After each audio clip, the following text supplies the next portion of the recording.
Hello, everyone. My name is Michelle Gosh. I'm the Assistant Superintendent for Curriculum Instruction and Assessment. Thank you for this opportunity to discuss in more detail what we are thinking when it comes to the 100% all remote learning model.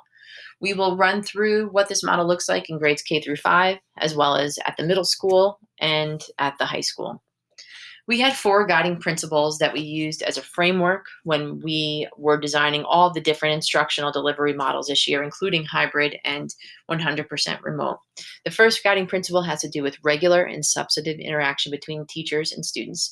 That comes directly from the State Education Department's guidance document. The second has to do with the social emotional needs of students and making sure that that is at the center of our decision making. We want to make sure that all students feel as though they belong, and that whether or not they are attending in person half the time and at home half the time, or whether they're 100% remote, that they feel physically and emotionally safe. The third principle has to do with taking a developmental approach. Students of different ages have different needs. The schedule needs to be reflective of that, and we believe that it is. And finally, we need to make sure that we build in flexibility for families across the board. Additional considerations that were taken into account are as follows. First has to do with collective bargaining agreements. So we'd like to thank the Brewster Teachers Association and their leadership for working this through with us and talking about what makes the most sense within that collective bargaining agreement for students grades K through 12. We also wanted to try and create structures that resulted in as typical a day as possible for our students. There's a lot we can control, but what we could control, we wanted to try and put into place so that students felt a sense of comfort and familiarity when it came to their school day. And the final consideration really had to do with equity. So, what does a student's experience look like in the 100 remote option versus the hybrid option? What does a teacher's experience look like throughout those two options? And what are those? How do those responsibilities translate through?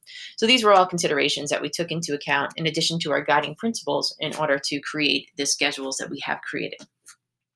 When we talk about definitions, it's important for us to have the same working idea about what we mean when we talk about synchronous and asynchronous. So when we talk about synchronous instruction, we're talking about learning that takes place in the same time and virtual space between a teacher and a student.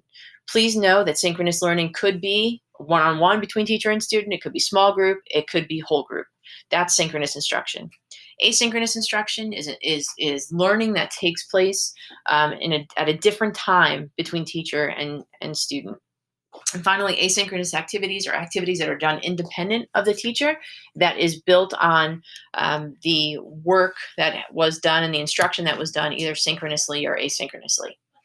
So again, when we talk about the 100% remote learning model, we have synchronous practices, we have asynchronous practices. Asynchronous could take the form of instruction or activities.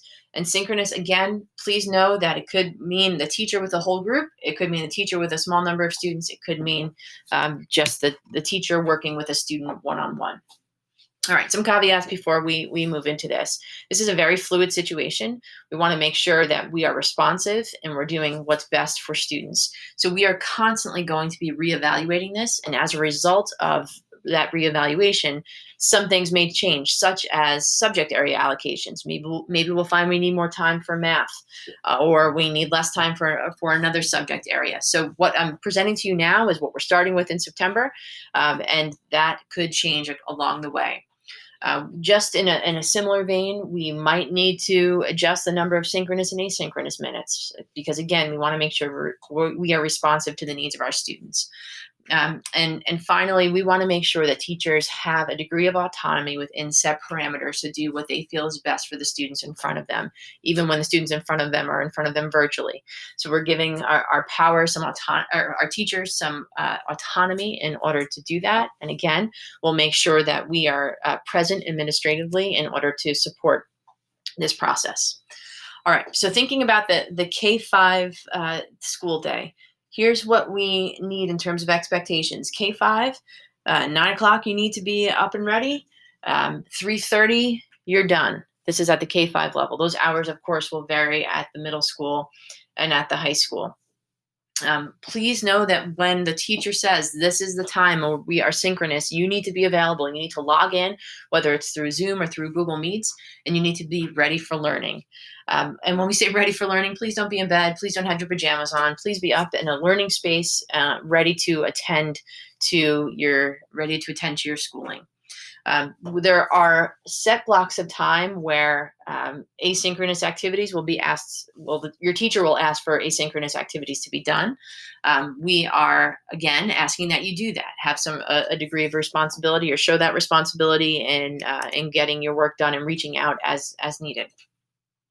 All right, so once we receive the information from parents regarding the number of students that would be selecting all remote, and the number of parents who selected all hybrid for their son or daughter, we could then have an idea of how many sections we needed of each design.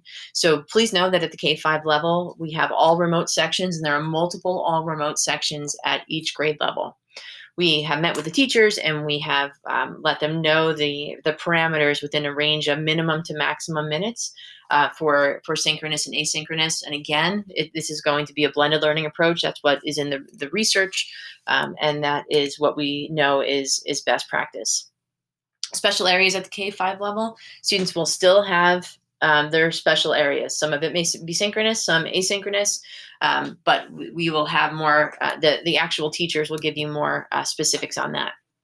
Here's what we're thinking at this point in time, and what we're moving forward with for September.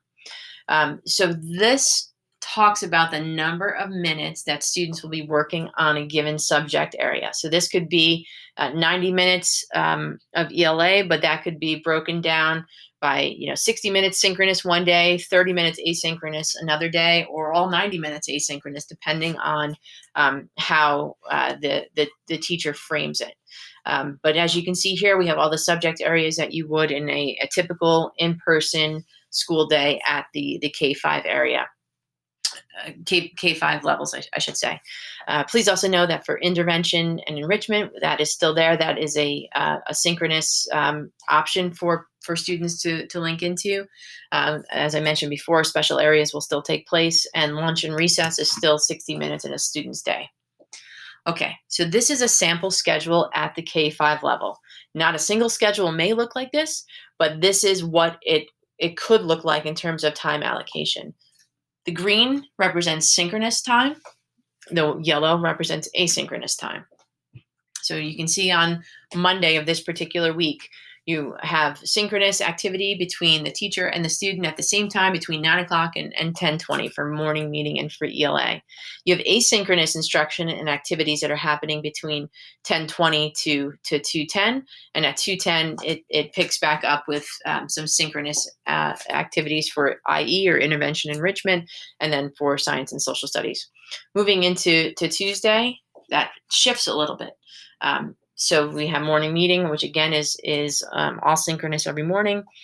We have some asynchronous work due for ELA. And then you'll see that throughout the day, it's a blend of synchronous and asynchronous. We did this for several reasons. Again, thinking about a developmental approach, we do not want students to be, synchronously Zooming all day. That is, after a certain point, that's not productive, and that's not, again, it's not best practice. So this balance and this blended learning between synchronous and asynchronous is what we believe is the best way for students to access instruction and to grow as learners. Moving on to the middle school. The middle school has worked through and has created all remote sections when possible.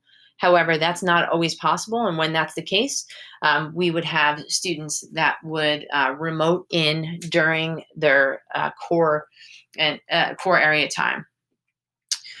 We have core classes that take place on one day, and core meaning English, science, social studies, and math. On core on the other day, with courses such as PE, art, tech, health, music, electives, that sort of thing. World language, depending on the grade level, could be either on the core on the core day or on the encore day. But again, we also have a blend of synchronous and asynchronous even at the middle school level. So you see on this all remote schedule, again, this could be completely different in terms of what classes happen when, but this is the general framework for the middle school 100% all remote learning option. First thing, students log on and they attend homeroom. They're assigned a homeroom teacher. They're accountable to that homeroom teacher. And they move into, let's say on day one, they have math period 1, then science. maybe lunch and recess after that. English, social studies, and world language. Day 2 is where we have encore classes. We have PE and related arts. We have our elective, again, lunch and research, music, and independent work. Independent work could be those core areas from the core area work from the day prior for continuity of instruction. And there will be a blend of synchronous and asynchronous that takes place throughout the day. At the high school, it's pretty straightforward. There are 4 instructional periods per day. Each of those periods lasts approximately 66 minutes. Students will sync in for at least 30 minutes of each of that class period. So the teacher will let you, if period 1 is social studies, let's say you have global history, your global teacher will let you know, okay, you need to be synchronous, you need to log in during this time. Students will be expected to, same thing, get up, get ready to attend to their learning, log in during that synchronous time, and complete asynchronous instruction and or activities during the other time. Something else that's important to know about the high school is that there is 30 minutes of office hours daily that will take place at the end of the day. Each of your teachers will give you either a Google Meet link or a Zoom link. Those teachers will be available to you during that time. You can hop into a Zoom room and ask for some clarification on any work that you have to do. Something else that's important to know, even though there's 4 instructional periods per day that run, you could have up to 8 classes. So for the classes that don't run on that particular day, let's say periods 1 through 4 run on a Monday, and you have classes period 5 through 8. There will be asynchronous work that's assigned to you during that time, and it'll be your responsibility to make sure you complete that work. We hope that this short video gave you some additional information about what the remote model looks like and what our thinking was in designing it. The actual remote teachers will be pushing out the actual schedules to you, but we again wanted to make sure that you had this information. And again, if you have any questions, please feel free to reach out to myself or to the building principal. And we just want to say thank you so much for your understanding and your patience. Obviously, this is unprecedented, but we really appreciate the partnership that has existed between parents and the schools, and that partnership will be even more important as we continue throughout this school year. So thank you all very much. Have a wonderful school year, and we'll look forward to seeing you virtually.